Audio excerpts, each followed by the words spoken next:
Cade had exactly $53 in his pocket when he stepped out of the Missouri State Foster Center for the last time. Not 54, not 52, 53. He had counted it twice that morning sitting on the edge of a bed that was never really his in a room that was never really home. Three crumpled 20s, a 10, and three ones. Everything he owned in the world fit inside a backpack that smelled like industrial laundry detergent and someone else's life.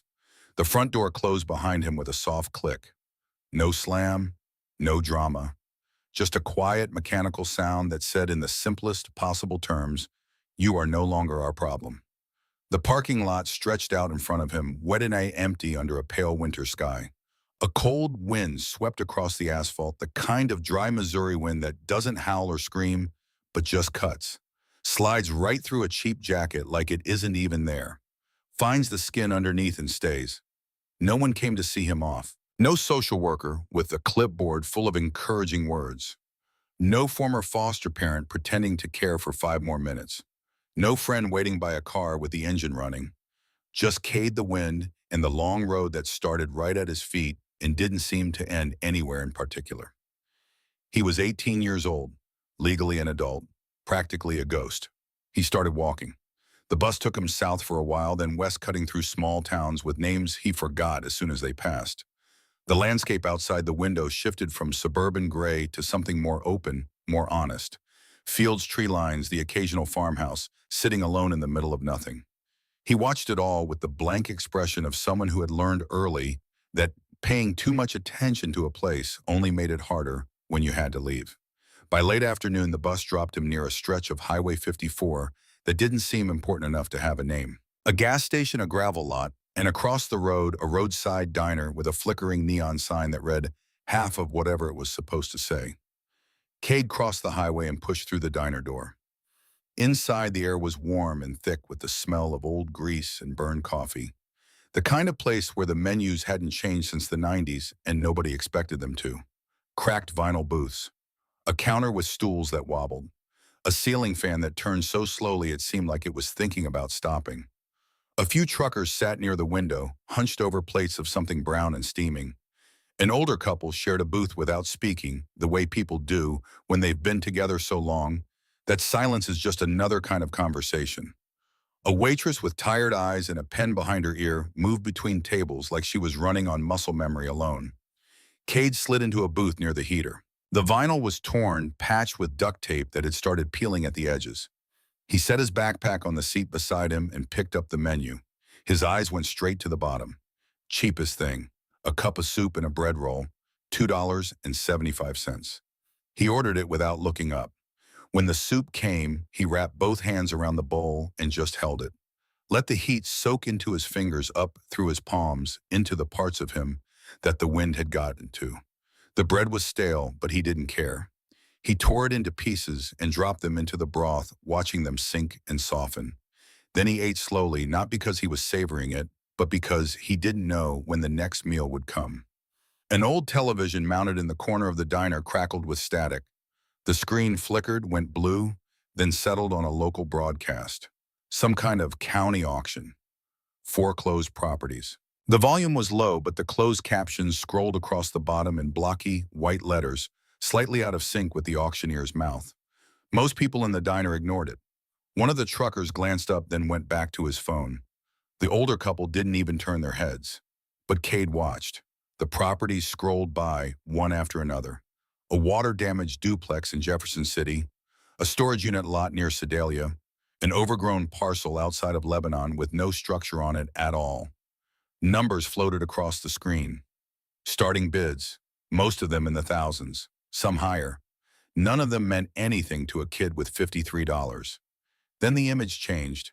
A cabin appeared on screen. Small, broken, buried deep in the Ozark Hills. The footage was grainy, shot from a distance, probably by a county assessor who didn't feel like getting any closer.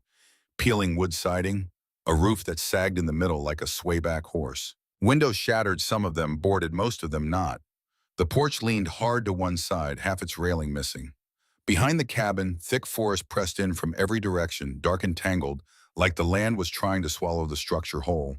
The caption at the bottom read, Lot 7 Unincorporated, Miller County, cabin and surrounding acreage.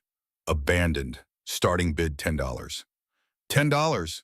The auctioneer's voice crackled through the diner's small speaker, tinny and distant. $10 opening bid. Anyone for 10. $10 for the property cabin included. Do I hear 10? A trucker near the counter laughed without looking up. The waitress shook her head slightly and refilled someone's coffee. $10? Last call on lot 7. Someone at the counter muttered just loud enough for Cade to hear. You'd have to pay me to take that dump. Laughter, scattered and tired. The kind of laugh people give when something is so far beneath them, it's not even worth real attention. But Cade didn't laugh. He leaned forward in the booth. His fingers tightened around the ceramic mug. Something about the image on the screen held him. Not the cabin itself. That was clearly a wreck. But the forest around it, the isolation, the sheer distance between that place and everything else. No neighbors, no roads, no system, no clipboard, no signature. No one deciding whether you were worth keeping. Just land. Broken, forgotten land. And for $10 it could be his. Then he noticed something else. Something the grainy footage almost hid. Near the front porch in the mud, there were tire tracks. Fresh ones. Deep grooves pressed into the earth by something heavier than a county assessor's sedan. The kind of tracks made by trucks. Recent trucks. That didn't match the words scrolling underneath the image. Abandoned. The auctioneer's voice came through one last time. Last call on lot 7. Going once. Cade's heart was beating faster than it should have been. His hand moved before his brain fully agreed. He pulled out his phone. The old one. Cracked screen, prepaid minutes, barely enough signal to send a text. But the auction website was listed on the screen. He typed it in. The page loaded slowly, buffering, struggling against the weak signal. Going twice, the bid button appeared. $10. He stared at it. Every rational thought he had told him to stop. You have $53. That's all you have. You don't know where that cabin is. You don't have a car. You don't have a plane. You're 18 years old and alone in a diner in the middle of Missouri. And you're about to spend a fifth of everything you own on a pile of rotting wood in the middle of nowhere. He pressed the button. Sold. Lot 7, $10. The screen refreshed. A confirmation message appeared in plain text. Congratulations. Please visit the Miller County Recorder's office to complete your transaction. Cade sat back in the booth. His hands were shaking. Not from the cold this time. He had just bought a house. The Miller County Recorder's office was a small brick building on the edge of a town that barely qualified as one. Cade found it the next morning after spending the night on a bench at the bus station, his backpack as a pillow, his jacket zipped to the throat. Inside, the office smelled like old paper and carpet glue. Fluorescent lights buzzed overhead. A woman sat behind the counter, mid-60s, maybe with reading glasses, hanging low on her nose, and a cardigan that looked like it had seen more winters than Cade had been alive. A nameplate on the desk read Marlene Dufresne, County Clerk. Cade approached the counter and slid the printed confirmation across the surface. I'm here to pick up a deed, he said. Marlene looked at the paper, then at him, then back at the paper. Lot 7, she said flatly. Yes, ma'am. She didn't move right away, just studied him over the rim of her glasses with an expression Cade couldn't quite read. Not pity, not surprise. Something closer to recognition, like she had seen this before and already knew how it ended. She turned to a filing cabinet behind her, pulled a folder, and began processing the paperwork in silence. The only sound was the scratch of her pen and the occasional click of her keyboard. Cade signed where she pointed, printed his name where she told him to, showed his ID, the one the foster system had helped him get 2 months before his birthday, and waited. When the deed was ready, Marlene slid it across the counter. But she didn't let go right away. Her fingers rested on the edge of the paper, holding it there. Kid, she said quietly. Cade met her eyes. Nobody buys that place. He frowned. Why not? She paused. The fluorescent light above them flickered once, then steadied. Because the last few owners didn't stick around long enough to sell it. The words sat between them for a moment. Cade waited for more an explanation, a story, something concrete. But Marlene just released the deed and leaned back in her chair. The property's about 15 miles from Briar Creek Station, she said, her tone shifting back to business. No bus goes out that far. You'll be walking. Cade folded the deed and put it in his jacket pocket. I'm used to walking. He was almost to the door when her voice stopped him. Cade? He turned. Marlene opened a desk drawer and took out a small card. Plain white. A phone number written in blue ink. No name. She held it out. If something doesn't feel right out there, she said carefully, you call this number. Cade took the card, looked at it, looked at her. Whose number is it? Someone who knows that land better than anyone in this county. She didn't say anything else. Cade slipped the card into his pocket next to the deed and walked out into the cold morning air.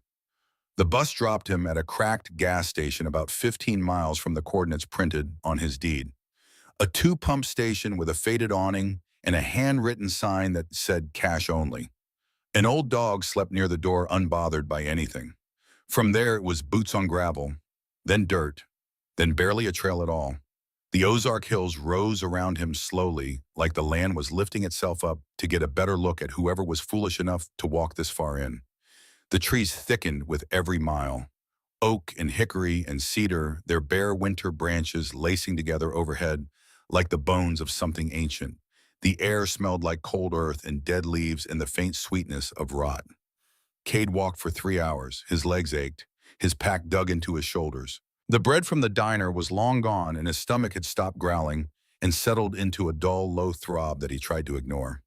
By the time he reached the property, the sun was already dipping behind the western ridge, throwing long orange shadows through the trees. The light came in at a low angle, turning everything golden for a few minutes before the color bled out and the gray crept in. And then he saw it.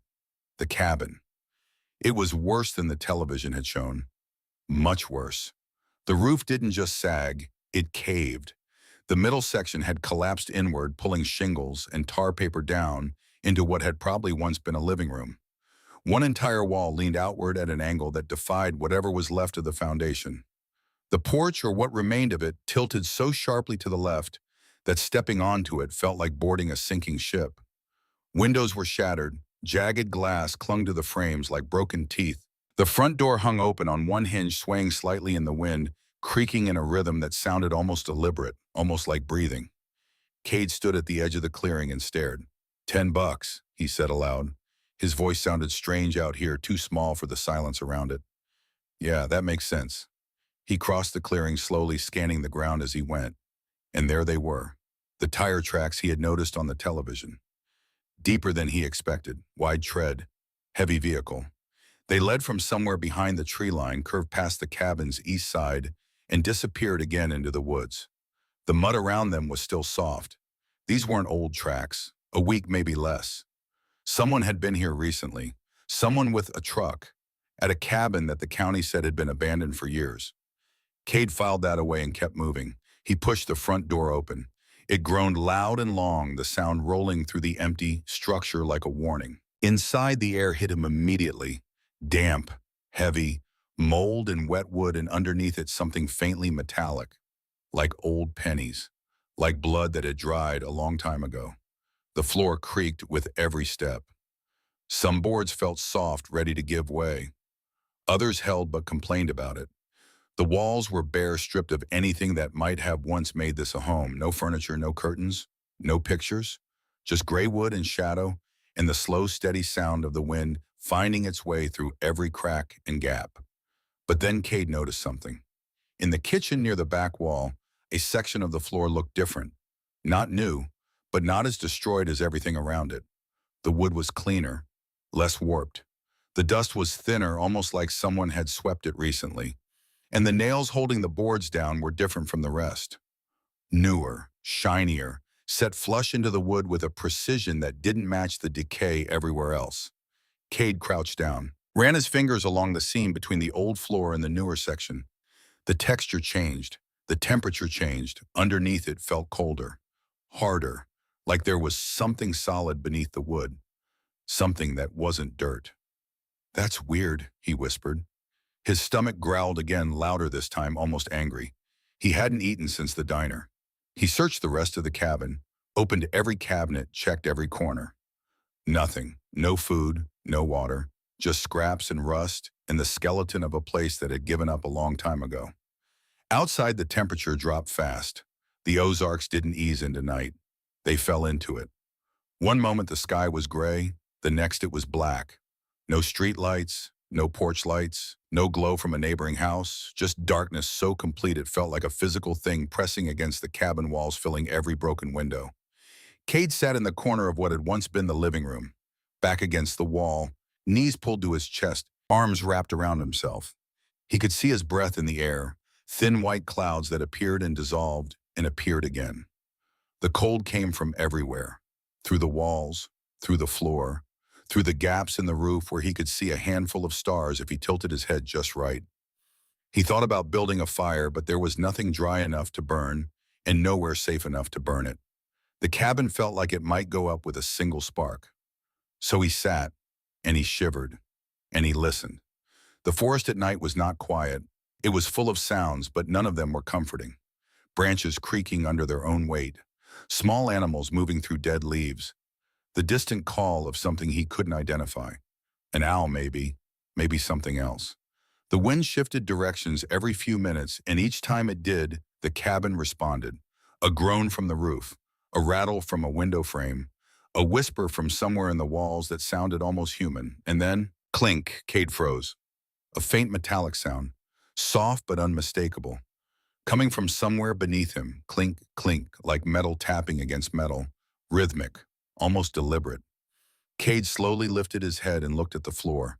The section of cleaner wood in the kitchen was maybe 15 feet from where he sat. In the darkness, he couldn't see it, but he knew exactly where it was. Probably just pipes, he whispered. But he hadn't seen any plumbing, no faucets, no water heater. Nothing in this cabin suggested running water had existed here in decades. The sound stopped. Silence rushed back in, thicker than before. Cade held his breath without meaning to, counting seconds in his head. 1, 2, 3, 4. Then from outside a different sound, a soft crunch, footsteps on dry leaves. Not an animal. The rhythm was wrong. Too steady, too even. 2 feet, not 4. Cade turned toward the broken window. The darkness outside was absolute. He couldn't see the tree line, couldn't see the clearing, couldn't see anything beyond the jagged edges of glass still clinging to the frame. But then up on the ridge, far away but unmistakable, a light. Small, flickering, orange like a flame. It appeared for maybe 3 seconds, steady and deliberate, and then it was gone. Cade stared into the blackness.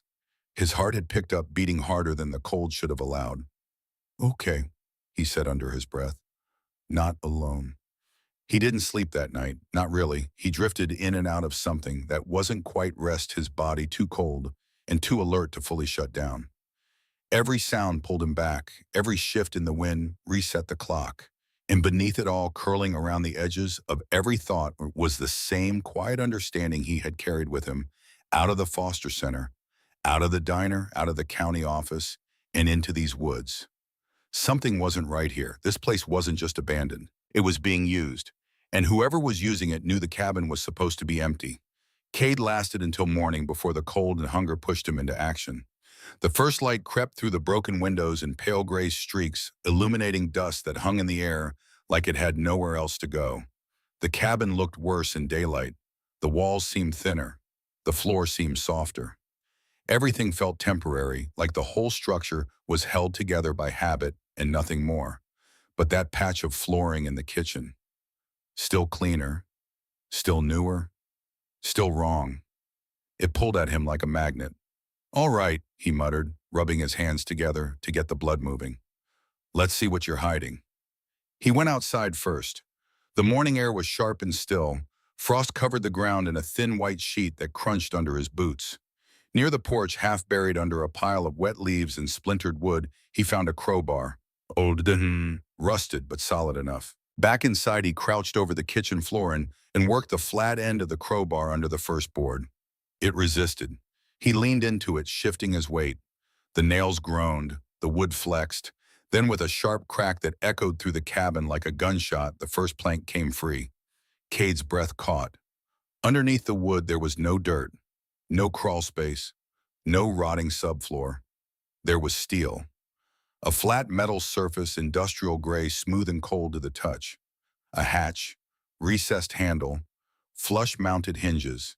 The kind of hardware that didn't belong in a falling-apart cabin in the middle of the Ozarks. the kind of hardware that belonged in a military installation. He pulled more boards. Each one came faster, and now his arms fueled by adrenaline more than strength. Within minutes, the full outline of the hatch was visible, maybe 3 feet by 3 feet, perfectly square, perfectly sealed. Cade sat back on his heels and stared at it. "Okay," he said to the empty room. "That's not normal." He hooked the crowbar under the recessed handle and pulled. The hatch was heavy, heavier than it looked. It resisted, then gave way with a low groan, releasing a rush of cold, stale air that hit him full in the face. It smelled like concrete and machine oil and something else, something sharp and chemical. Darkness below, a square opening leading down into nothing. He grabbed the flashlight from his pack. The old one. Batteries nearly dead. The beam flickered and stuttered, throwing weak circles of light that barely reached the bottom. But they reached far enough. Stairs, concrete steps clean and even, leading down about 12 feet into a room that was larger than the cabin above it. Cade swallowed hard. Then he went down. Each step echoed in the confined space, bouncing off walls he couldn't yet see. The air grew colder with every foot, but it was a different kind of cold. Controlled. Dry. Not the damp chill of the cabin above. He reached the bottom and swept the flashlight in a slow arc. The beam hit shelves first. Metal shelving units, floor to ceiling, bolted to concrete walls. On them, rows of military-style rations sealed in olive drab packaging. Water containers, 5-gallon jugs stacked 3 deep. Medical kits in hard plastic cases with Red Cross markings. A portable generator, compact and modern, with a full fuel can beside it. Tools. Wrenches, pliers, wire cutters, all organized on a pegboard with the kind of precision that suggested routine use. Then the beam moved further. Weapons. Rifles, at least a dozen standing upright in a wooden rack along the far wall. Ammunition boxes stacked beneath them, each one labeled in stenciled black letters. Tactical vests hung on hooks. Night vision goggles in foam-lined cases. 2 handguns on a separate shelf, each with a spare magazine. Cade's flashlight trembled in his hand. What the hell? In the far corner, a folding table held a stack of papers and a radio unit. The radio was on. A faint static hiss pulsed from its speaker, low and constant like a heartbeat. Next to it, pinned to the table with a knife, a hand-drawn map of the surrounding forest. Routes were marked in red ink. Circles highlighted specific locations. Symbols he didn't recognize were scattered across the terrain lines, small triangles, X's, numbers without context. This wasn't someone's survival stash. This wasn't a prepper's basement or a hunter's cache. This was organized, maintained, recent. The rations had expiration dates 2 years from now. The generator had no dust on it. The radio was warm. This was an operation, and it was active. Cade took 1 step back, then another. His heel hit the bottom stair, and he turned, ready to climb, ready to run, ready to pretend he had never lifted that first board. Then he heard it, not from below, from above, a sound that stopped his blood cold. An engine, distant but approaching, growing louder by the second. Then a second engine joined the first. Heavy vehicles, moving fast, coming up the road or whatever passed for a road out here toward the cabin. Tires crunching over gravel, brakes squealing, doors opening, slamming shut. 1, 2, 3. Voices, low, sharp, controlled. Men who weren't surprised to be here. Men who came here often. Cade killed the flashlight instantly. The bunker plunged into total darkness. He pressed himself against the wall, next to the stairs, barely breathing. Above him, the cabin door opened. No creak this time. Someone pushed it wide and walked in with the confidence of ownership. Heavy footsteps crossed the floor, straight toward the kitchen. Then a pause, a long, terrible pause. A voice cut through the silence. Calm, cold. The kind of voice that didn't need to be loud to be dangerous. "Someone's been here." A second voice. "Hatch is exposed." "I can see that." Cade's lungs burned. He hadn't taken a breath in what felt like minutes. His fingers pressed against the concrete wall so hard they ached. Above him, the footsteps stopped right at the edge of the open hatch. He could hear them breathing. "Clear it," the first voice ordered. Metal scraped, the sound of a rifle being readied. A small object clinked against the hatch frame. Cade's mind raced. They were going to come down. Or worse, they were going to drop something down. A flashbang, a grenade, something that would end this before it started. Then the world cracked open. A gunshot, not from inside the cabin, from outside, sharp, precise echoing off the hills like a whip crack. One of the men upstairs cursed. A second shot followed closer. Glass shattered somewhere. Then a third shot, and with it a deep, heavy whomp as something ignited. The cabin lit up orange, shouting, boots pounding in different directions. "We've got company." More gunfire coming fast now, overlapping the sharp reports of rifles, mixing with the deeper boom of something larger. Cade didn't wait. He surged up the stairs, keeping low, his heart slamming against his ribs so hard it felt like it might break through. The cabin was filling with smoke, thick and acrid, pouring in from outside where one of the trucks had caught fire. Through the broken window he could see it. A large pickup tilted at an angle, front tire shredded flames climbing from a spilled gas can underneath the chassis. The fire threw wild shadows across the trees, turning the clearing into a shifting, chaotic stage of light and dark. Cade stumbled toward the front door. Two men were crouched behind the second truck, firing into the tree line at something he couldn't see. A third was trying to put out the fire, but another shot rang out and he dropped flat, scrambling for cover. The front door was open. The porch was right there. Beyond it, the forest. If he ran now in the smoke and the chaos, maybe they wouldn't see him. He ran. His boots hit the porch and the wood groaned dangerously. He leaped off the side, hit the ground hard, rolled once, and scrambled to his feet. "Move, kid." The voice came from the tree line, 20 yards away, maybe less. Cade turned and saw him. An older man stepped out from behind a thick oak, a bolt-action rifle held steady in both hands. Late 60s, maybe older. Tall, but not broad. Lean, like the kind of lean that comes from years of living on very little. A weathered face carved with deep lines, gray beard trimmed short, and eyes that were sharp and clear and completely unsurprised. He looked at Cade the way a man looks at a problem he expected but didn't want. "What are you standing there for?" The man said, his voice rough, clipped, impatient.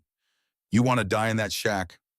Cade didn't argue. He ran. They moved fast through the trees, the old man leading with a sureness that said he knew this forest the way most people know their own house.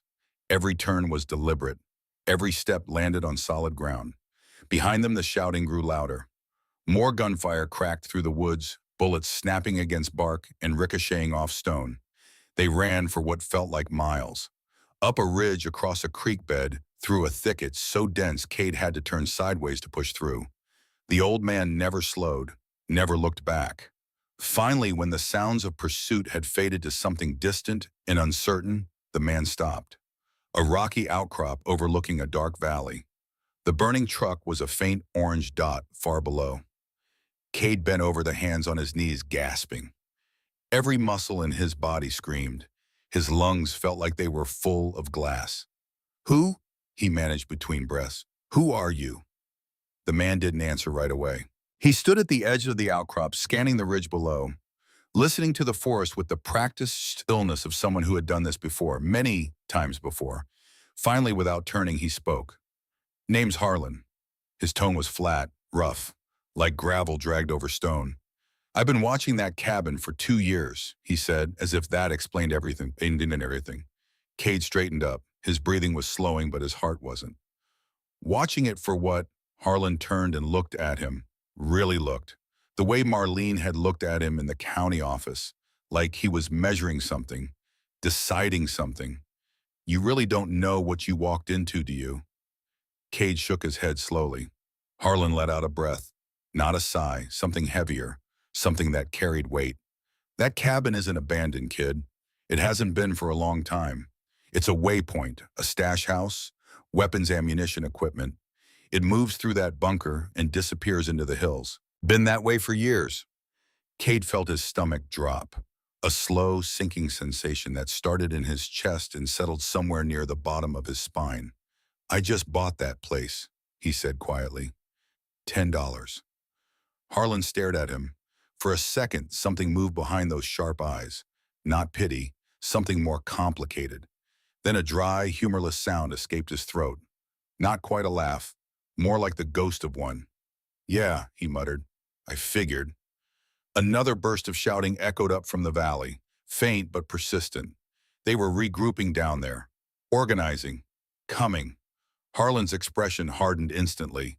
Whatever softness had cracked through was gone. "Listen to me," he said, stepping closer. His voice dropped, not quieter, heavier. "You're in this now, whether you want to be or not. Those men down there don't leave loose ends. You've seen the bunker. You've seen the weapons. That means you're either with them or you're a problem. And they don't solve problems with conversation." Cade swallowed. The night air was freezing against his sweat-soaked shirt. His hands wouldn't stop shaking, but he held Harlan's gaze. "I didn't ask for this. Nobody ever does." Harlan reached behind a rock and pulled out a small pack. Pre-staged, ready, he handed it to Cade. Inside a water bottle, a wrapped bundle of jerky, a folding knife, and a compact first aid kit. Quick, efficient, like he had done this 100 times. "Stay low," Harlan said. "Follow exactly where I step, and whatever happens, don't panic." Cade shouldered the pack. His hands were still shaking, but he tightened the straps and stood straight. "Where are we going?" Harlan looked east into the dark forest that stretched for miles in every direction and said nothing for a long moment, then quietly, more to himself than to Cade, deeper.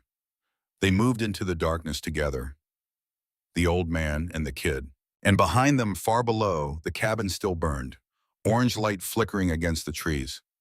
A $10 house on fire in the middle of nowhere. And for the first time since he raised his hand in that diner, Cade understood exactly what he had bought. Not a home, not yet. A war. They moved through the forest for hours without speaking. Harlan set the pace, and the pace was punishing. Not fast and wacky, but relentless. A steady grinding rhythm that never slowed, never paused, never offered a moment to catch breath or gather thought. He moved through the dark woods like water through stone, finding paths where none existed, stepping over roots and rocks, with the instinct of a man who had walked this land so many times it had become part of his body. Cade followed. He had no choice. The darkness was absolute. Without Harlan's shape ahead of him, a shadow slightly darker than the rest, he would have been blind, lost within minutes, dead within hours. The temperature kept dropping. The sweat from the run had soaked through his shirt and now clung to his skin like a second layer of cold. Every breath came out in a thin, white cloud that dissolved instantly into the freezing air. His legs burned, his feet ached. The straps of the pack Harlan had given him dug into his shoulders, and the weight of it, small as it was, felt heavier with every step. But he kept moving, because behind them, somewhere in the dark valley, they had left men with guns were doing the same. Around midnight, or what Cade guessed was midnight, Harlan stopped. No warning, no signal. He just stopped, and Cade nearly walked into his back. They were on a narrow ridge, the ground falling away sharply on both sides into darkness. A thin wind moved along the top like a current carrying the smell of pine and wet stone. Harlan crouched. Cade did the same. For a long time, neither of them moved. Harlan listened. Not casually, not the way a person listens to the radio or a conversation across a room, but with his entire body. Head tilted slightly, jaw set, eyes not searching the darkness but receiving it, absorbing every sound the forest offered. Cade listened too, but all he heard was his own heartbeat and the low moan of wind through bare branches. Finally, Harlan spoke, barely above a whisper. "They split up." Cade blinked. "How do you know?" "Because the sound changed. One group was moving east along the creek. Heavy, loud. That stopped 10 minutes ago. Means they hit the bluff and turned. The other group went south, quieter, smarter. Those are the ones that matter." Cade stared at the old man's profile in the dark. "You can hear all that?" Harlan didn't answer the question. He stood, adjusted the rifle on his shoulder, and started moving again. "Step where I step," he said. "Nowhere else." They descended the ridge on its western face, a route so steep Cade had to use his hands in places, grabbing roots and stone to keep from sliding. Harlan moved down it like it was a staircase. At the bottom, a shallow creek ran over flat rocks, the water barely an inch deep, but ice cold. Harlan walked straight into it, not across, along it, upstream. His boots made no sound on the smooth stone. Cade understood without being told. No footprints, no trail. The water erased everything. They followed the creek for almost a mile before Harlan turned off onto a flat rock shelf that connected to a deer trail running north. From there, they climbed again, switchbacking up through dense cedar until they reached a small clearing shielded on three sides by rock. Harlan stopped. "We rest here. 1 hour." Cade dropped to the ground like his strings had been cut. Every muscle in his body pulsed with a dull, throbbing heat. He pulled the water bottle from the pack and drank. Not too much. He didn't know when he'd get more. Harlan didn't sit. He stood at the edge of the clearing, facing South rifle resting across his forearm, watching. "You should eat," he said without turning. Cade opened the wrapped bundle of jerky, venison, tough and dry and slightly smoky. He tore off a piece and chewed slowly. It was the best thing he'd tasted since the soup at the diner. "Thank you," Cade said. Harlan said nothing. "For the food," Cade added. "For the pack, for back there at the cabin." "All of it." Silence. Then without turning, Harlan said, "Don't thank me yet." They moved again before the hour was up. Harlan seemed to operate on an internal clock that had nothing to do with rest and everything to do with distance. The gap between them and the men behind them was a living thing, and Harlan treated it that way. Something that needed constant feeding. As they walked, Harlan began to teach. Not formally, not like a classroom or a lesson, more like corrections. Small clipped observations delivered in the same rough tone he used for everything else. "You're dragging your left foot. Lift it. Every drag leaves a mark. Don't grab that branch. Greenwood snaps loud. Deadwood breaks quiet. Stop looking at the ground. Look ahead. The ground will tell your feet what to do if you let it." Cade absorbed it all, not because he wanted to learn wilderness survival, but because the alternative was dying. The motivation was remarkably clarifying. By the time the first gray light of dawn began to seep through the canopy, they had covered what Cade estimated was 8 or 9 miles. His body felt like it had been taken apart and put back together wrong. But he was still moving, still breathing, still alive. They stopped on a high bluff overlooking a wide valley choked with fog.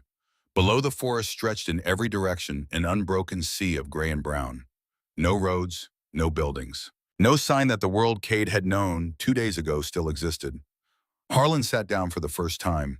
He leaned against a boulder, set the rifle across his lap, and pulled out a canteen from somewhere inside his coat.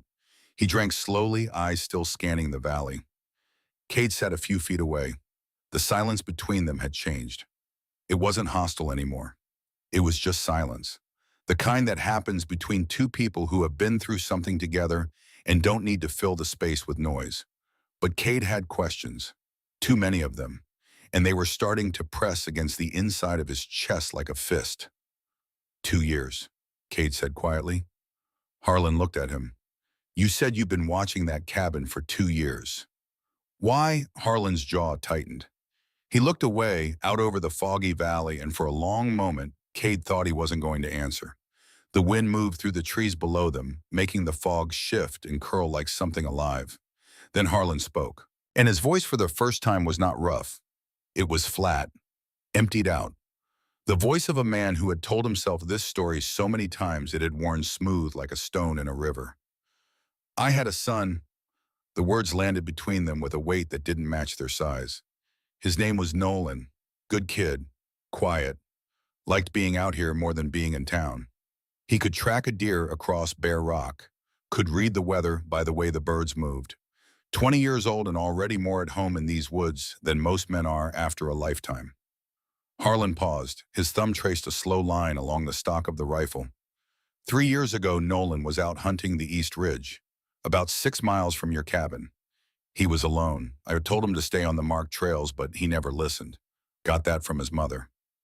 Another pause, longer this time. Cade didn't move, didn't breathe. He saw something, down in a hollow near one of the old logging roads. Men loading crates into trucks. Military-style crates. The same kind you saw in that bunker. He didn't know what it was. He was just a kid watching something he didn't understand. But they saw him. Harlan's voice didn't crack. It didn't waver. It just went quiet like a light being turned down. They found him the next morning at the bottom of a ravine, 30-foot drop onto rock. The sheriff's office ruled it a fall, Said he must have lost his footing in the dark.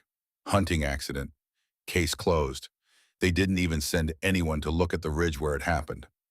Cade's throat tightened. He could feel the shape of what was coming, and it pressed against him like the cold. I went up there myself, Harlan continued. Found the spot where he fell. The ground was torn up. Not from a slip, from a fight. Boot prints that weren't his. Broken branches at chest height, not ankle height. And the edge of that ravine, the rock was clean. No moss disturbed, no scuff marks. He didn't fall. He was thrown. The fog below them had begun to thin. Shafts of pale sunlight cut through the canopy in the valley, turning patches of forest gold. I took what I found to the sheriff. He looked at it, said it was inconclusive, said grief makes people see things, told me to go home and get some rest. Harlan's lip curled slightly, not a smile, something darker. That's when I started paying attention, started watching the roads, the logging trails, the cabins, and I found it, the operation. Weapons moving in and out of those hills like a supply chain. And the man running it, the man who ordered my boy killed. Who? Cade asked, though the question felt almost unnecessary. He already knew the answer would change everything. His name is Voss. The name landed hard, one syllable, short and sharp as a blade. Military background, decorated. Left the service 15 years ago and set up here in the Ozarks. Runs a network. Weapons mostly. Stolen surplus black market. Uses abandoned properties across the hills as waypoints. Your cabin is one of 6, maybe more. Each one has a bunker. Each one feeds into a distribution line that moves product south and west. Cade let out a slow breath. And nobody knows. People know. They just don't care enough to do anything about it. Or they're too scared. Voss has connections, local law enforcement, county officials, people who look the other way because looking straight ahead is too dangerous. Then why are you still here? Why haven't you gone to the feds? Harlan looked at him, a long, steady look. Because I don't have proof, I have observations, patterns, suspicions, 2 years of watching and waiting, and none of it adds up to enough for anyone with a badge to care. Voss is careful. Everything is compartmentalized. Nothing leads back to him on paper. The wind picked up. Cade pulled his jacket tighter. So what was your plan? He asked.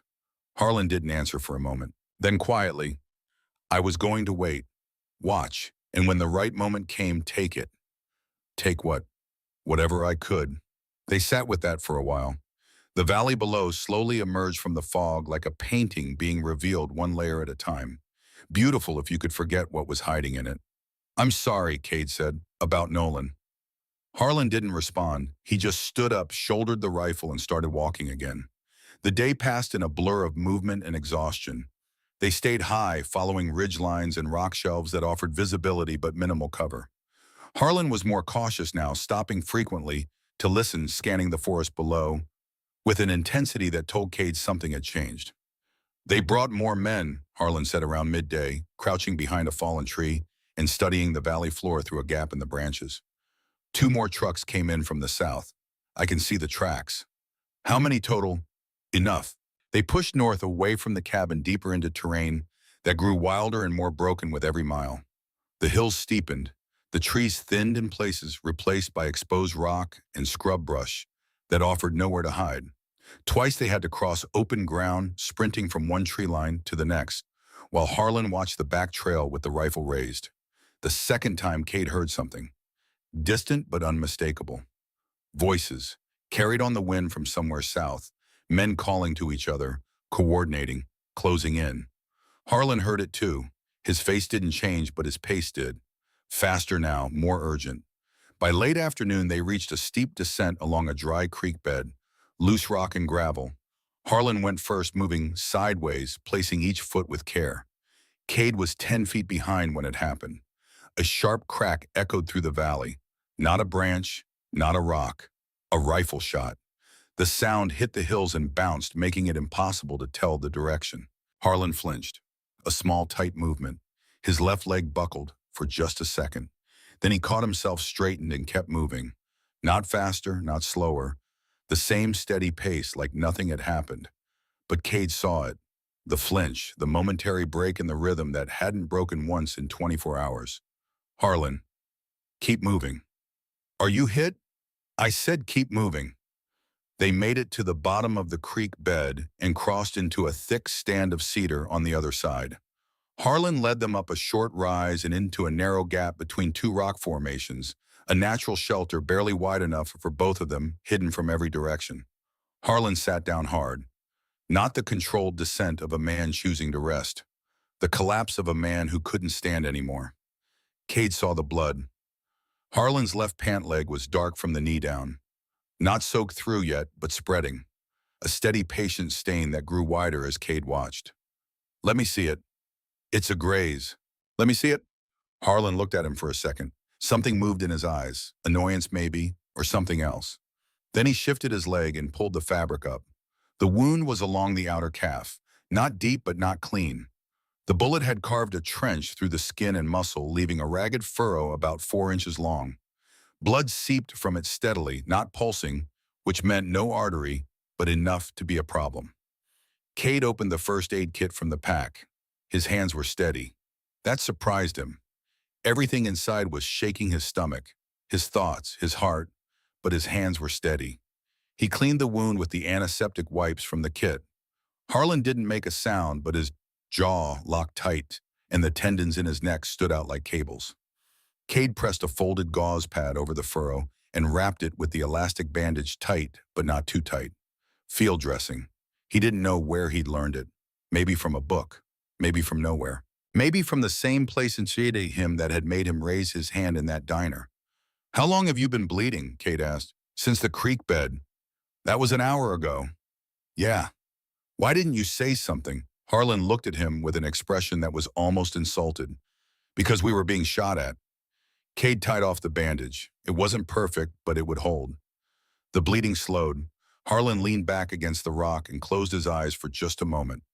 When he opened them again, they were slightly unfocused. The first sign of something Cade didn't want to think about.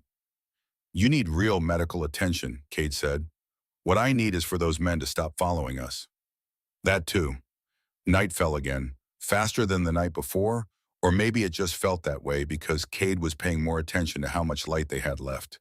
The gap between the rocks offered some protection from the wind, but none from the cold. Cade gave Harlan the remaining jerky in the last of the water. Harlan argued. Cade insisted. It wasn't a long argument. By midnight, Harlan was running a fever. Cade could feel the heat coming off him in waves radiating through the cold air like a stove. The older man's breathing had changed too. Shallower, faster. His eyes opened and closed at irregular intervals, and when they opened, they took longer each time to find focus. Cade, I'm here. Listen to me. Harlan's voice was lower now, rougher, stripped of its usual edge, leaving something raw underneath. About a mile east of here, there's an old fire road. Runs north-south through the valley. You follow it north, you'll hit a county road within 6 miles. From there, you can get to a town. Get help. Call someone. I'm not leaving you. This isn't a discussion. You're right, it's not. Harlan stared at him. Even through the fever, those eyes still had force. They pushed, tested, tried to find the crack. Kid, you don't owe me anything. Cade almost laughed, not because it was funny, because it was so far from the point that it barely existed on the same map. My whole life, Cade said slowly, people walked away. Social workers, foster parents, kids I thought were friends, everyone, every single one. They got close enough to matter, and then they left. And every time I told myself the same thing, it's fine, you're fine, you don't need anyone. He paused. The wind moved through the gap in the rocks, carrying the smell of pine and frozen earth. I'm done walking away from things, even if it's the smart thing to do. Harlan didn't respond right away. He studied Cade the way he'd studied the forest, the way he read terrain and sound and movement, looking for something underneath the surface. Whatever he found, it changed his expression. The resistance softened. Not into warmth exactly. Harlan wasn't built for warmth, but into something adjacent. Acceptance maybe, or recognition. The look of a man seeing something in someone else that he had lost in himself a long time ago. All right, Harlan said quietly. So what's your plan? Cade hadn't expected the question. Or maybe he had because the answer had been forming in the back of his mind since the bunker. Since the moment his flashlight swept across those shelves and he understood what was underneath that cabin, he picked up a stick and cleared a flat patch of dirt in front of him. The bunker, Cade said. He drew a rough square in the dirt. Concrete walls, steel hatch, 12 feet down. The entrance is through the kitchen floor of the cabin. He drew a line extending from the square. The ventilation system. I saw the vents, two of them. One near the entrance, one on the far wall. They run up through the ground and exit somewhere outside the cabin, probably near the tree line on the north side. That's how the air circulates down there. Harlan watched, said nothing. Cade drew another shape. The generator. It runs on gasoline. There was a full fuel can next to it, 5 gallons, maybe more. And the ammunition, dozens of boxes, all stored together on the same wall. He looked up at Harlan. Gasoline, ammunition, confined concrete space with 2 ventilation shafts. Harlan's eyes sharpened. The fever was still there, pulling at his focus, but something in Cade's words cut through it. You're talking about turning the bunker into a bomb. I'm talking about using what's already there. The ventilation shafts are the key. If you introduce fire through the external vent, it feeds straight into the bunker. The gasoline ignites first. Then the heat reaches the ammunition. In a sealed concrete space that's not a fire. That's a detonation. Harlan looked at the crude map in the dirt for a long time. His breathing was rough, uneven, but his mind was working. Cade could see it behind those eyes. Calculating. Weighing. The vent exits, Harlan said slowly. You'd need to know exactly where they are. I do. I saw the pipes when I was down there. The north vent runs about 20 feet from the cabin wall. It would exit near the big cedar cluster on the north side of the clearing. And you'd need to get Voss and his men into the blast radius. Cade nodded. That's the hard part. That's not the hard part, Harlan said. The hard part is getting their attention, drawing them back to the cabin, making them commit to the location instead of spreading through the forest. Cade set the stick down. I know. You'd have to be the bait. I know. The silence that followed was longer than any they had shared. The wind died down. The forest went still. Somewhere far away, an owl called once and received no answer. Harlan looked at Cade, not at the 18-year-old kid who had bought a cabin for $10, not at the foster kid with $53 and no plan. At the person underneath all of that, the one who stayed when everyone else left, the one who was drawing battle plans in the dirt with a stick, while a wounded old man bled beside him in the dark. Your plan has a lot of ways to go wrong, Harlan said. I know. If the wind shifts, the fire goes the wrong way. If they don't follow you, it's for nothing. If the vent is blocked or the gas has been moved, you're standing in a clearing surrounded by armed men with no exit. I know. And if it works, you'll be 30 yards from a bunker full of burning ammunition and high-octane fuel. The blast radius on something like that in a confined underground space. It won't just burn, it'll collapse. The ground itself will give way. I know. Harlan shook his head slowly, a grim, slight movement. You know everything and you still want to do it. Cade met his eyes. What's the alternative? We keep running. You can barely walk. They've got trucks. They've got numbers, and they know this forest. Eventually they find us. And then it's over. Not on our terms. On theirs. He let that sit for a moment. At least this way we choose. We pick the ground. We pick the moment. And if it goes wrong because we tried, not because we gave up. Harlan said nothing for a long time. The fever had put a glassy sheen over his eyes, but behind it something burned that had nothing to do with temperature.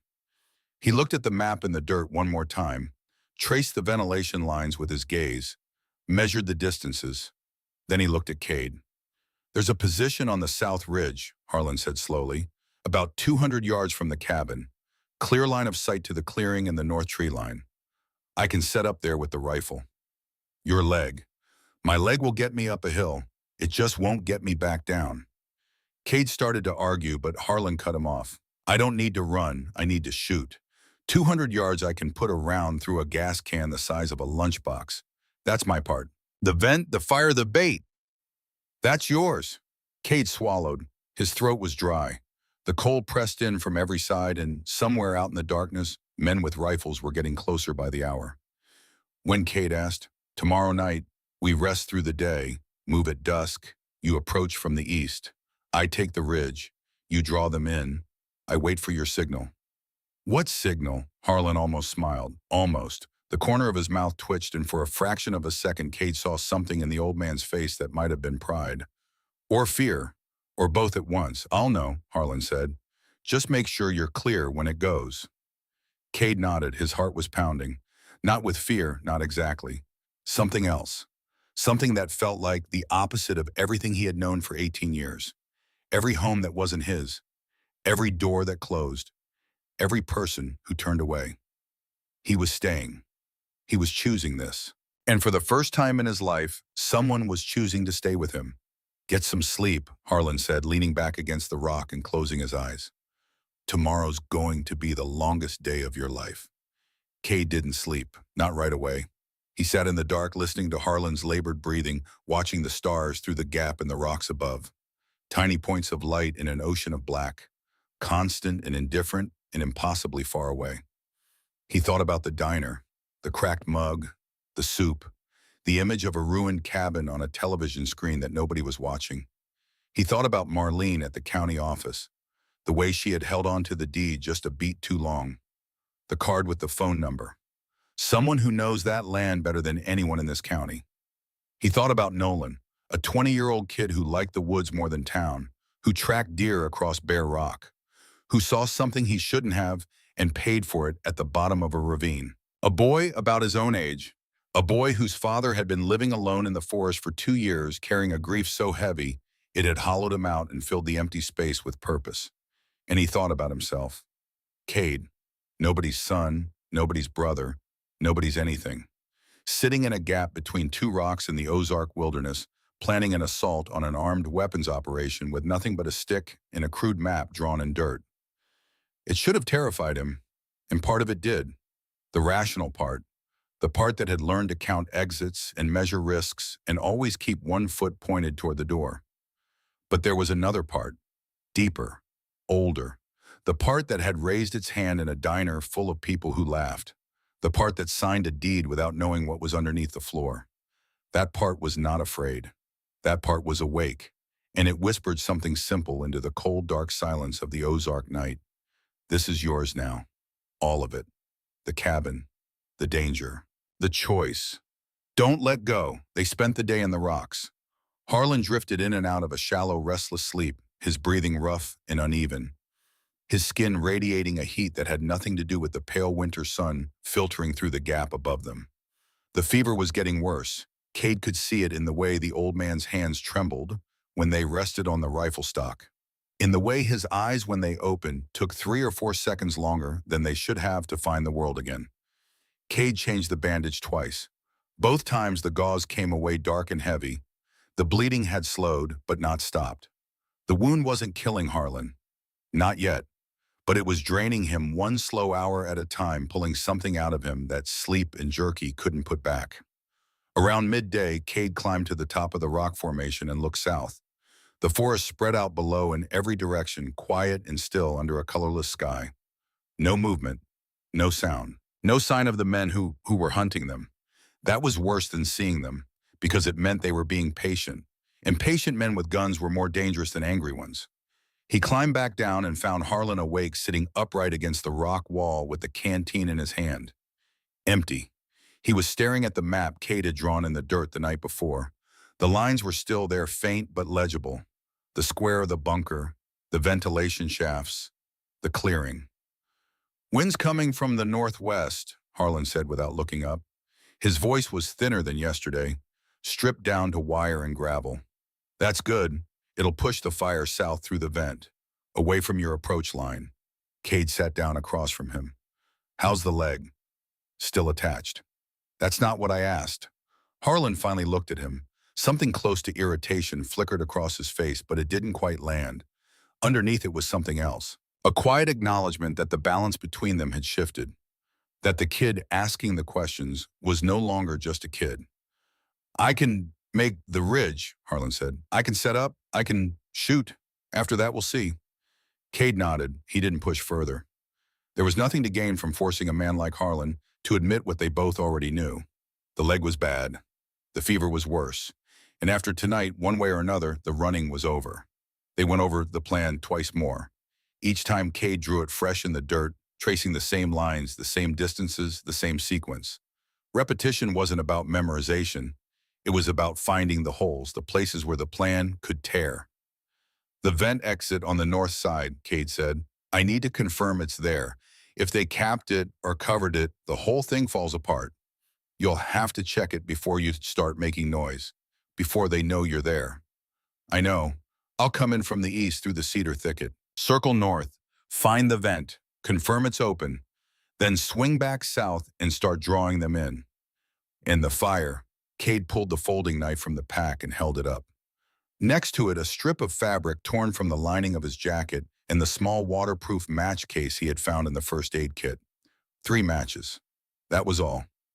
I stuffed the fabric into the vent opening. Light it. The draft will pull the flame down into the shaft. Once it reaches the bunker, the gasoline does the rest. And you run. And I run. Harlan studied him. How far from the vent to the tree line? Maybe 30 yards. 30 yards from a hole in the ground connected to 5 gallons of gasoline and a room full of ammunition. I'll run fast. Harlan didn't laugh. He looked at the dirt map one more time, then rubbed it out with his boot. No evidence. No trace. When the explosion hits, Harlan said slowly, the ground around the cabin is going to collapse. The bunker's concrete, but the soil above it isn't reinforced. The blast will blow upward through the vents in the hatch and the structure above will cave. Everything within 50 feet of the cabin is going to drop. I know. So you better be at 60. The sun moved across the sky in a low, indifferent arc. By 4 o'clock, the shadows had stretched long and the temperature was falling. The forest below turned from brown to purple to black as the light bled out of the valley. Cade stood. His body was stiff, sore in places he didn't know could be sore. But his mind was clear. Sharper than it had been in days. Maybe sharper than it had ever been. Every thought pointed in one direction. Harlan pulled himself up using the rock wall, putting most of his weight on his right leg. His jaw was set, his lips pressed thin against the pain. He picked up the rifle, checked the bolt, checked the magazine. 3 rounds. He had 3 rounds left. That's enough, he said, reading the look on Cade's face. I only need 2. They left the rocks at dusk, separated at the dry creek bed. Harlan went south toward the ridge. Cade went east toward the cabin. The plan was simple. The plan had to be simple because simple plans had fewer places to break. They didn't shake hands, didn't say good luck. Harlan just looked at Cade for a long moment, then nodded once. Cade nodded back. And then they turned away from each other and walked into the darkening forest, alone. Cade moved through the woods the way Harlan had taught him. Slow, deliberate, weight on the back foot before committing to the front. Eyes up, not down, listening to the forest instead of fighting it. The lessons were only 2 days old, but they had been written into his body by exhaustion and fear and the simple biological imperative of staying alive. The night closed in around him. Complete darkness. No moon. The clouds had moved in during the afternoon and sealed the sky like a lid. Cade navigated by memory and feel, counting his steps, measuring distance by the slope of the ground and the density of the trees. It took him 2 hours to reach the eastern edge of the clearing. He crouched behind a fallen log and let his eyes adjust. The cabin was there, a dark shape against slightly less dark surroundings. No lights inside, no vehicles visible. But he could smell something. Cigarette smoke, faint and fresh, carried on the northwest wind. Someone was there, maybe more than one. Cade waited, watched, counted his breaths. After 10 minutes, he saw movement. A figure walking the perimeter of the clearing, slow and casual.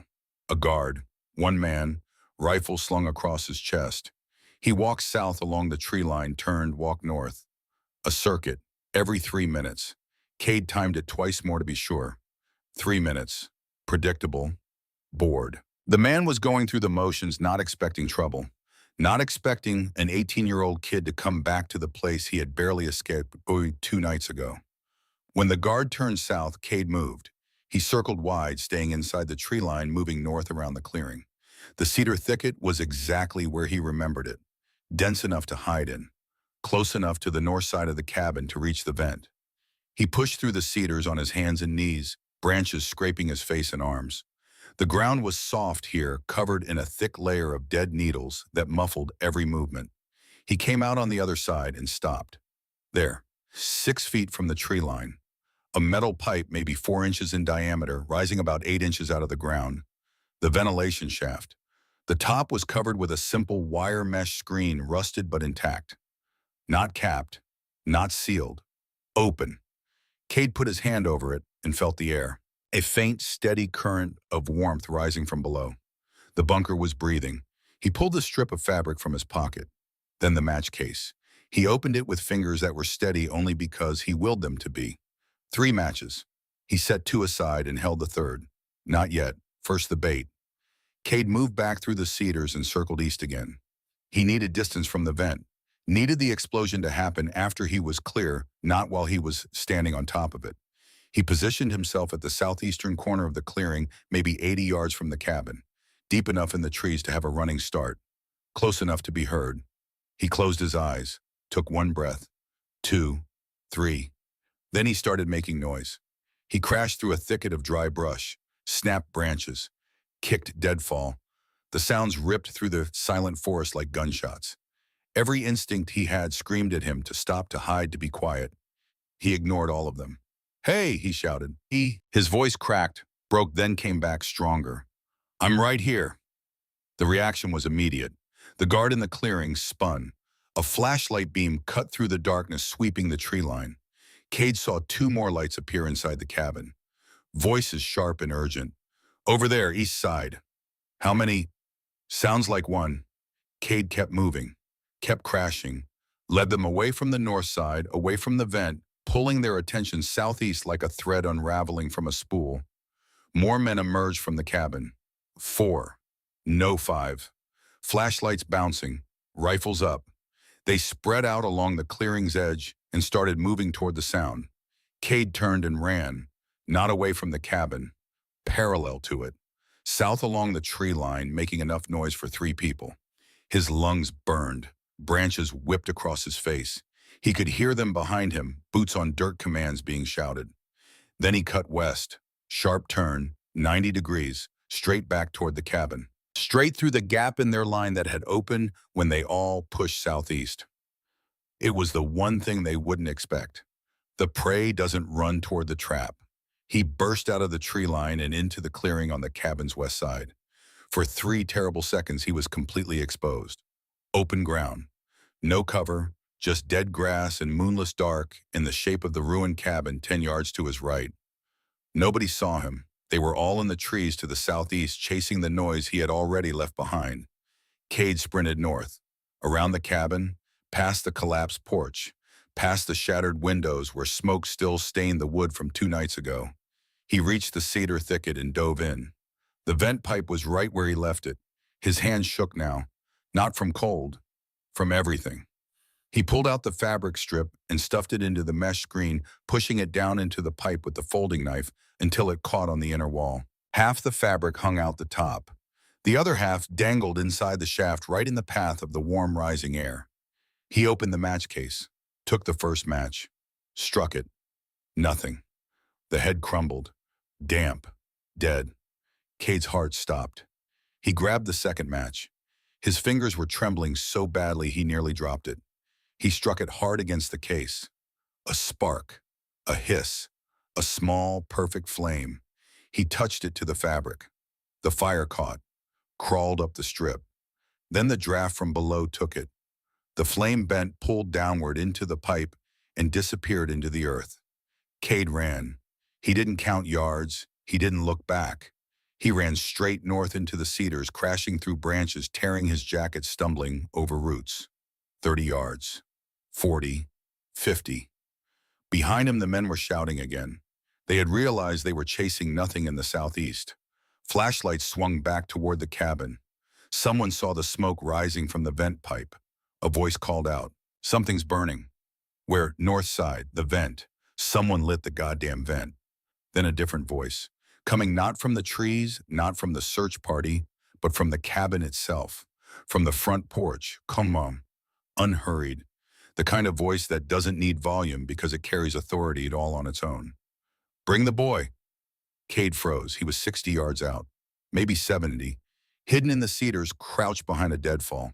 He should have kept running, should have put another 100 yards between himself and the blast. But the voice stopped him, because it was the same voice he had heard from the bunker 2 nights ago. The same cold, measured tone that had said, "Someone's been here." Through a gap in the branches, Cade saw him. A man stood on the ruined porch of the cabin, tall, broad across the shoulders in a way that suggested a lifetime of physical discipline, not vanity.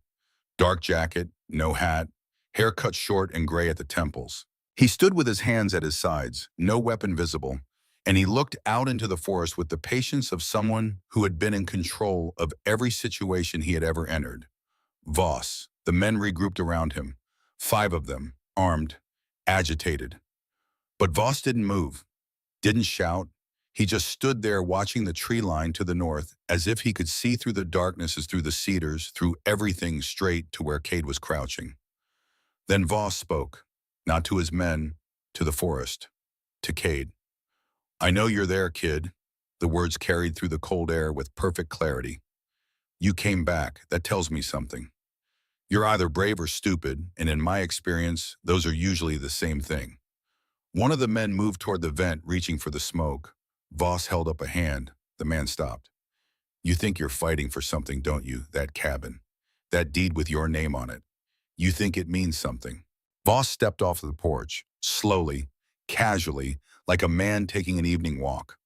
"Let me tell you what it means. Nothing. That property has been in the county's foreclosure system for 6 years. Nobody wanted it. Nobody claimed it. It just sat there rotting while I used what was underneath it. And when the county finally got around to auctioning it, I needed a name on the deed, a real name, someone clean, someone with no connections, no history, no one who would come looking." He stopped at the edge of the clearing, facing the cedars. "An orphan," Voss said, "fresh out of the system, no family, no friends, no record. The perfect signature on a piece of paper that makes my operation look like someone else's property." The words hit Cade like a fist to the sternum. He felt the air go out of him. The ground shifted. Everything he had believed about the last 3 days, the coincidence, the luck, the stubborn defiance of buying something no one else wanted, all of it tilted sideways. He hadn't found this place. He had been led to it. "You were never meant to stay," Voss continued. "You were meant to sign leave and disappear back into whatever hole the system spits kids like you into. But you didn't leave. You opened the hatch. You saw what was down there, and now we have a problem." Voss tilted his head slightly, almost curious. "I'm going to give you one chance. Walk away, right now, into those trees. Keep walking east until you hit a road. Find a bus. Go somewhere, anywhere. I'll put cash in your pocket and a new name on a new ID. You'll forget this place exists, and I'll forget you exist. That's the deal." The forest was silent. The smoke from the vent pipe rose in a thin gray line, barely visible against the dark sky. Cade's heart was hammering. His hands pressed flat against the cold ground. Every word Voss said made a terrible kind of sense. The auction, the price, the timing, all of it orchestrated, all of it designed. He had been a tool, a useful nobody, and for one flickering moment, the old instinct surfaced. The one that had kept him alive through 18 years of foster homes and group houses and empty parking lots. The one that said, "Run, survive, don't look back, don't fight battles that aren't yours." But then he thought about Harlan. Up on the ridge right now, dragging a wounded leg through the dark, setting up a position he might not be able to leave. Doing it anyway, because some things matter more than surviving. He thought about Nolan, a kid his age who saw something in a hollow and never came home. He thought about the bed at the foster center, the one that was never his, the room that was never home. The door that clicked shut behind him 3 days ago with the softest, most final sound he had ever heard. And he thought about the deed in his pocket, folded and creased and worth exactly $10, with his name on it, his. Cade stood up. He stepped out from behind the deadfall and into the gap between the cedars where Voss could see him, 80 yards apart. The armed men raised their rifles. Voss held up a hand. They waited. "Maybe you're right," Cade said. His voice didn't crack this time. "Maybe I was just a signature. Maybe none of this was supposed to be mine." He paused.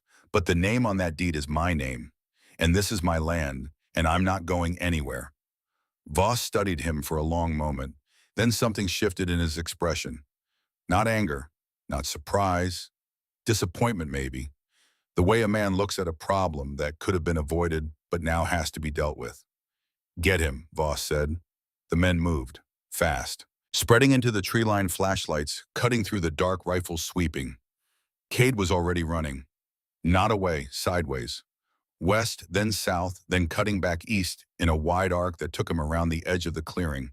The same maneuver as before, but faster this time, more desperate. Branches tore at his face. His boots slipped on frozen ground.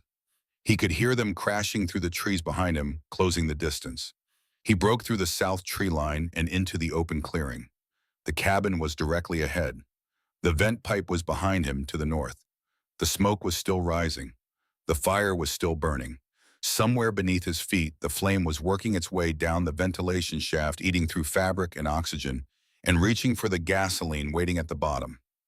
Cade ran past the cabin, the porch, the shattered windows. He could feel the heat now. Or maybe he imagined it, a warmth rising up through the earth like the land itself had a fever. Voss was standing in the clearing. He hadn't moved, hadn't run. He watched Cade sprint past him with the expression of a man watching an animal do something predictable and doomed. "You're running out of ground, kid," Voss called. Cade didn't stop. He didn't turn. He ran straight for the western tree line, legs pumping, lungs screaming, and just before he reached the trees, he raised his right arm above his head. The signal, 200 yards south on the ridge, Harlan saw it.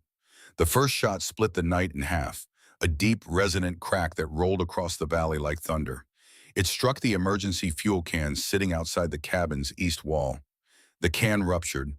Gasoline sprayed across the ground in a wide, shining arc. The second shot came 3 seconds later. It hit the ground 2 feet from the ruptured edge, sparking off a rock buried in the soil. The gasoline caught. A wall of fire erupted along the east side of the cabin. The men in the tree line scrambled. Voss turned for the first time, his composure cracking as the flames climbed higher and faster than physics should have allowed. And then the bunker went. The sound wasn't a boom, it was a rupture. A deep, grinding tectonic detonation that started underground and tore its way upward through 12 feet of soil and concrete and wood. The cabin didn't explode. It collapsed.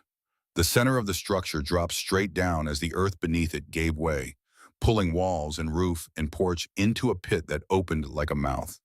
The shockwave hit Cade in the back.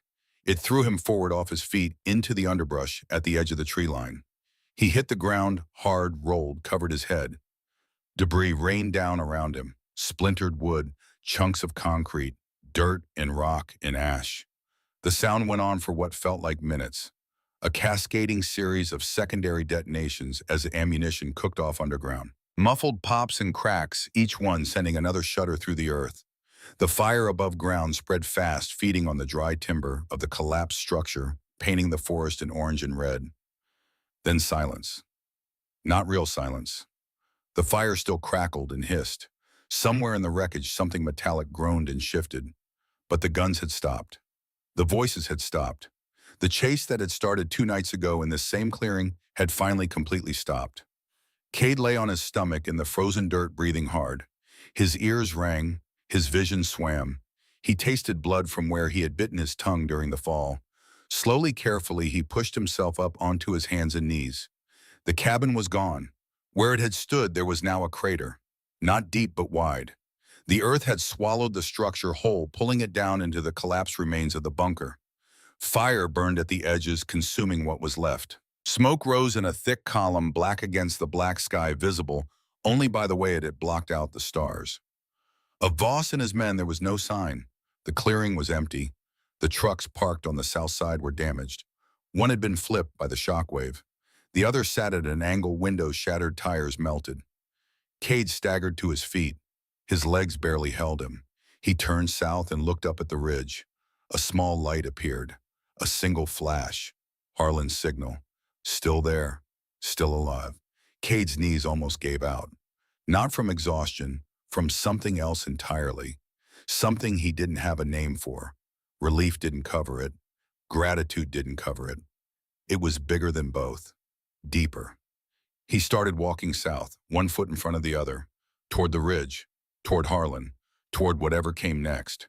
He found the old man exactly where he said he would be, a flat rock on the south ridge, 200 yards from the clearing. Harlan was lying on his side rifle beside him, his face pale and slick with sweat. The bandage on his leg had soaked through again. His breathing was shallow, but his eyes were open. And when he saw Cade coming through the trees, something moved across his face that he would have denied if anyone had asked about it later. "Took you long enough," Harlan said. Cade dropped to his knees beside him. "You hit both shots." "I told you I only needed two." He coughed, winced. "The third was insurance. Didn't need it." "Can you walk?" "Not even a little." Cade looked down the ridge. The fire was still burning in the clearing below. It would burn for hours, and when it was done, the smoke and the light would bring people, rangers, fire crews, eventually law enforcement, the kind that didn't answer to Voss. "Then we wait," Cade said. Harlan didn't argue. He closed his eyes and let his head rest against the rock. His breathing evened out slightly. Not better, just steadier. The fever was still there, but the tension that had held his body rigid for 3 days was finally releasing. Cade sat beside him and watched the fire. The warmth didn't reach them up here, but the light did. It flickered against the trees, casting long shadows that danced and shifted like something alive. Below the crater smoked and glowed. The Ozark forest stood around it, vast and silent and indifferent, the way it had stood for 1,000 years before Cade arrived and would stand for 1,000 more after he was gone. But right now in this moment, a small piece of it was his. They came at dawn, a county fire crew first, then state police, then men in windbreakers with federal badges who asked a lot of questions and wrote down everything. Harlan was airlifted to a hospital in Springfield. Cade rode in the back of a patrol car, wrapped in a thermal blanket, answering questions in a voice that sounded like it belonged to someone older. He told them everything. The auction, the cabin, the bunker, the weapons, the men, Voss. He told it straight, without drama, without embellishment, the way Harlan would have told it. Just the facts. Just what happened. They found the remains of the bunker 3 days later, after the fire burned out and the ground cooled enough to excavate. The federal agents confirmed what Cade already knew. It was a weapons cache, part of a larger network. 6 sites across the Ozarks, all using the same model. Abandoned properties. Underground storage. Supply lines running south and west. Voss's body was recovered from the collapsed bunker on the 4th day. The men who had worked for him scattered. Some were caught within the week. Others disappeared into the hills and were never found. The investigation lasted months. Cade was interviewed 7 times by 3 different agencies. He told the same story each time. He never changed a word. Harlan survived. The bullet wound got infected, and the fever nearly took him twice, but he was too stubborn to die in a hospital bed. That's what he said anyway. Cade visited him every week, making the drive from the motel where the county had put him up to the VA hospital in Springfield. They didn't talk much during those visits. Didn't need to. Cade would sit in the chair by the window, and Harlan would lie in the bed, and they would share the kind of silence that only exists between people who have been through something that words can't carry. When Harlan was discharged 6 weeks later, Cade was waiting in the parking lot. He had a truck. An old Ford bought for $800 from a lot outside of Camdenton. It ran rough and the heater only worked on the driver's side, but it ran. "Where are we going?" Harlan asked, lowering himself into the passenger seat with a grunt. "Home," Cade said. The property looked different in spring. The crater where the cabin had stood was still there, but grass had already started to reclaim the edges. The forest around it was alive with new growth, green, pushing up through the brown birdsong, filling the spaces that had been silent all winter. Cade had been working the land for 3 weeks by then, clearing debris, leveling ground, hauling lumber from a mill outside of Eldon. He had no training, no experience, and no money beyond what the county had provided as temporary housing assistance. But he had a deed with his name on it and a piece of land that he had earned in the most literal way a person can earn anything. He built the cabin himself, not the old one, a new one, smaller but solid, good bones, strong beams, fresh-cut pine that smelled like sawdust and sunlight. The foundation was poured concrete, level and square. The walls went up straight, the roof didn't sag. It wasn't fast, it wasn't pretty, not at first. But every board he nailed, every joint he cut, every shingle he laid was his, placed by his hands on his land and his time. Harlan helped, or rather Harlan supervised. He sat on a makeshift bench near what would become the front porch, his bad legs stretched out in front of him, a cup of coffee in one hand, and an opinion about everything in the other. Not like that. You'll split the grain. I know what I'm doing. You clearly don't. Then come over here and show me. Can't. Bad leg. Your leg's been fine for 2 weeks. It's a chronic condition. Flares up when I see someone ruining good lumber. They fell into a rhythm, not the rhythm of the hunt, urgent and sharp and survival-driven. Something slower, quieter. The rhythm of mornings and coffee and work that didn't need to be done by nightfall. The rhythm of two people building something together because the alternative, being alone, had stopped making sense for both of them. Harlan never said he was staying. He just didn't leave. His things appeared in the small storage tent Cade had set up. His rifle leaned against the workbench. His boots sat by the cooler every morning. And one day, without discussion, Cade started building the second bedroom. The cabin took 4 months to finish. On the last day, Cade stood in the clearing and looked at it. Small, simple, square. A covered porch with 2 chairs, windows that opened and closed properly, a door that hung straight on its hinges and didn't creak. It wasn't much, but it was everything. Harlan came out of the tree line carrying a piece of wood, flat, rectangular, sanded smooth. He had carved it himself, though he would never admit to spending time on something so sentimental. He handed it to Cade without ceremony. Cade looked at it. 2 words carved deep into the grain in clean block letters. Not for sale. Cade ran his thumb across the letters, felt the grooves, the weight of it. He walked to the porch and nailed it beside the front door. Stepped back, looked at it. Crooked, Harlan said from behind him. It's not crooked. It's a little crooked. It's perfect. A long pause. The wind moved through the clearing, carrying the smell of pine and fresh-cut wood and the first warmth of a Missouri evening. Yeah, Harlan said quietly. I suppose it is. Cade stood on the porch of his cabin and looked out at the land that was his. The forest, the hills, the sky going orange at the edges as the sun dropped behind the ridge. All of it, paid for in blood and fear, and the stubborn refusal to walk away from something that mattered. He thought about the foster center, the parking lot, the click of the door, $53 in a backpack that smelled like someone else's life. He thought about the diner, the cracked mug, the soup that cost $2.75, the television in the corner playing an auction that nobody watched.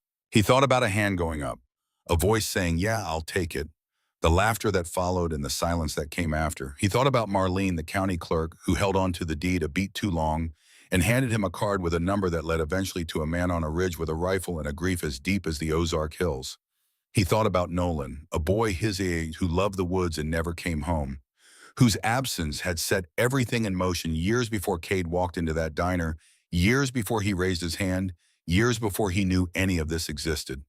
He thought about Harlan, the man who had watched a cabin for 2 years, waiting for something he couldn't name, who found instead of justice or revenge or closure, a kid with $53 and no plan, and who against every instinct, every habit, every wall he had built around himself decided to stay. And he thought about himself, Cade, 18 years old, no family, no history, no safety net, standing on the porch of a house he built with his own hands on land he had fought for beside a man who had become, in the quietest and most unexpected way, something like family. The sign on the wall caught the last light of the day. Not for sale. The letters glowed warm against the new wood. For the first time in his life, Cade was not passing through. He was not temporary.